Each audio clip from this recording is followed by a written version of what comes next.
£6,840. That's $8,329 of passive dividend income over a period of a year. Now, wouldn't that be nice? In this video, I'm going to show you how I hit that milestone, the stocks I own, and how much of my own money I paid in each month, as well as the combined double-digit growth that I received across all my investment accounts. Now, I've been investing in stocks and shares for well over 15 years, and I've made a hell of a lot of mistakes on the way, especially in the beginning. But I've still managed to grow my accounts to over £350,000, $426,000. So if I can do it with all the mistakes I've made, so can you. It's not that difficult. Welcome to Destination Wealth. Let's get into it.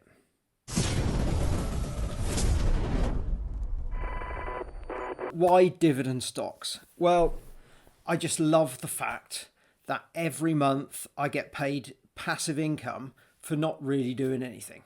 I've invested in the stocks, I've done the research in the beginning, I just keep plowing money in and paying money back into the same stocks that I've bought, about 23 stocks now, a couple of ETFs, which I've sold recently actually, so mainly individual stocks, and I just love the fact that I get paid every month, every year. It just grows, it just snowballs, and I just keep reinvesting that money. So those companies just keep paying me for owning them. I don't have to do anything else, and I just automatically reinvest those dividends back into the stocks that paid me via what's called a drip program through the platforms like Hargreaves Lansdown and Interactive Investor, where I hold my portfolios. I just sit back and let that money work for me. Now, I didn't start off my investing journey with dividend stocks. I had a couple, but in the beginning, I dabbled about with things like penny stocks, chasing the next hot stock, that sort of thing. Bought and sold and just kind of traded rather than investing. It took me a while to really get into dividend stocks, and the few that I owned in the beginning, it wasn't until I started receiving those payments in, and every couple of months, it wasn't every month back then, but every couple of months, I started to get these payments drop into my account. And I thought, well, I've just been paid by these companies just for owning them, not really doing anything. Even back then, I didn't have a drip program set up, so that I wasn't reinvesting back into those stocks.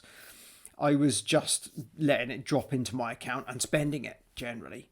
And it wasn't until I started really delving deeper into how to pick stocks by means of reading books like The Naked Trader by Robbie Burns, One Up on Wall Street by Peter Lynch, anything by Warren Buffett, books like The Rules of Wealth by Richard Templer. Great books to dip in and out of, not too heavy. You can read bits, jump backwards and forwards. They're fantastic books. I just love the fact that you could buy these companies, they pay you for owning them year on year, they grow those payments, you can use those payments to buy more of that stock that hasn't cost you anything, which in turn, the following year will give you more dividends. It's just snowballs, grows and grows without you actually having to do much. Anyone can do this by investing in individual stocks like I do, or you just buy dividend paying ETFs or dividend paying funds. You can just invest in things like the S&P 500, the FTSE 100, FTSE 250. And you can see here from these charts just how important it is to reinvest those dividends. The exponential growth you get is just incredible compared to not reinvesting those dividends. However, if you are interested in buying individual stocks, there's quite a lot of research you need to do, which I'll go into in further videos, exactly what metrics I look at, how I pick those stocks. But if that's not for you, if looking at company reports and really digging deep into the financials of a company is not something that interests you or something you even have the time of, you're better off just sticking to the indexes, buy the FTSE 100, buy the S&P 500, or buy grouped ETFs. ETFs are basically baskets of lots of different companies. So you can buy a FTSE 100 ETF, you can buy a Dividend Aristocrat ETF, which is a big group of stocks, which diversifies you across multiple sectors, multiple stocks. Less risky. You still got to do a bit of research, but you don't have to really delve deep into those company reports like you would if you're buying individual stocks.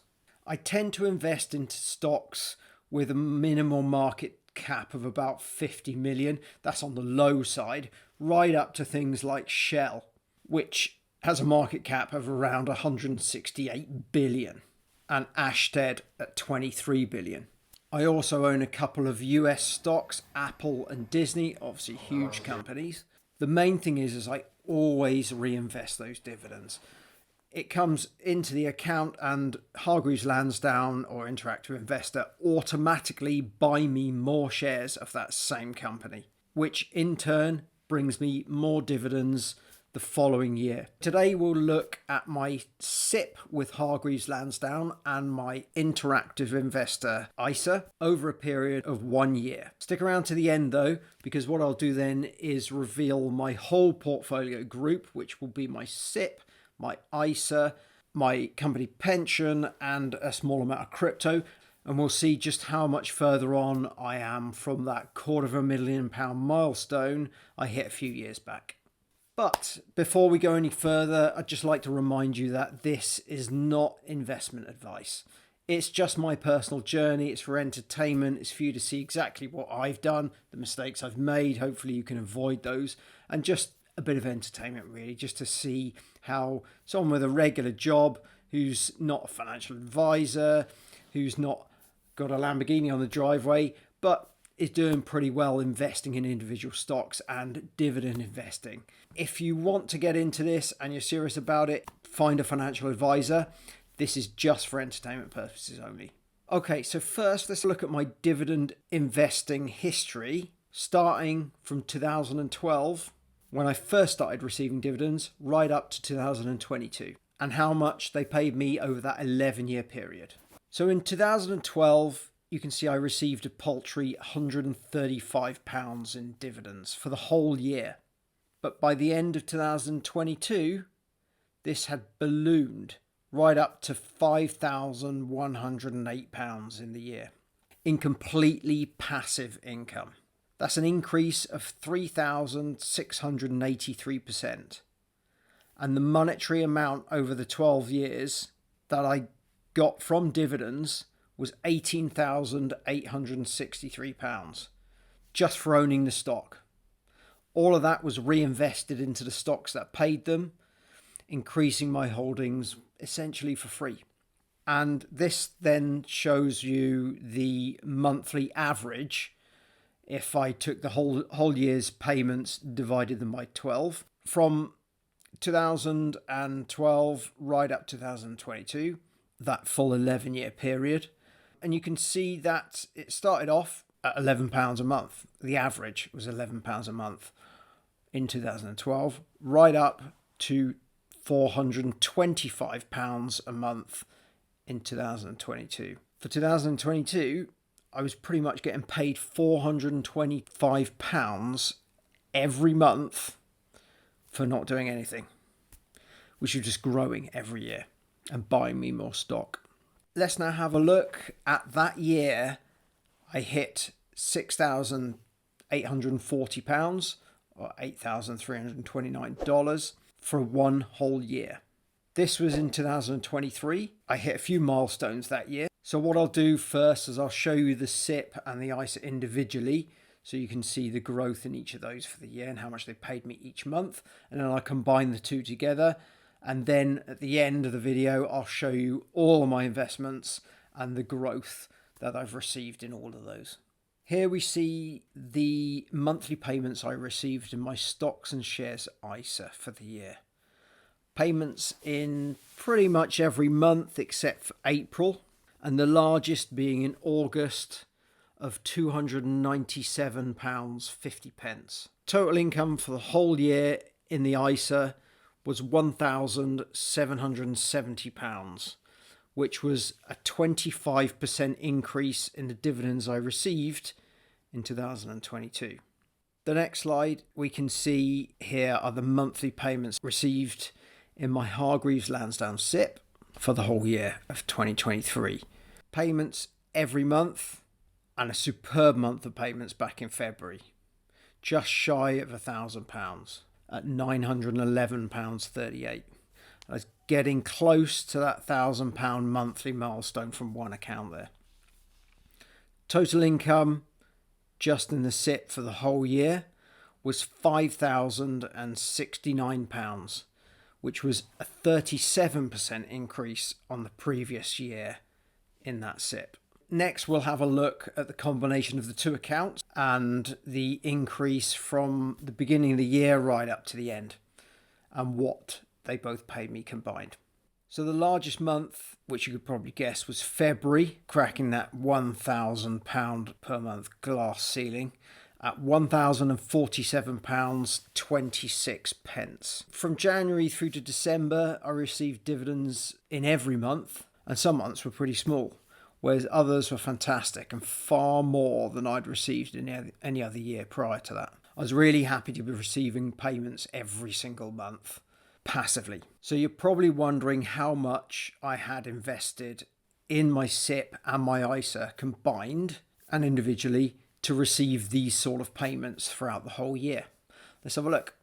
In my ISA, I had a total invested amount of £58,069, and in my Sipp, a total of £177,533. Combined, that was £235,602.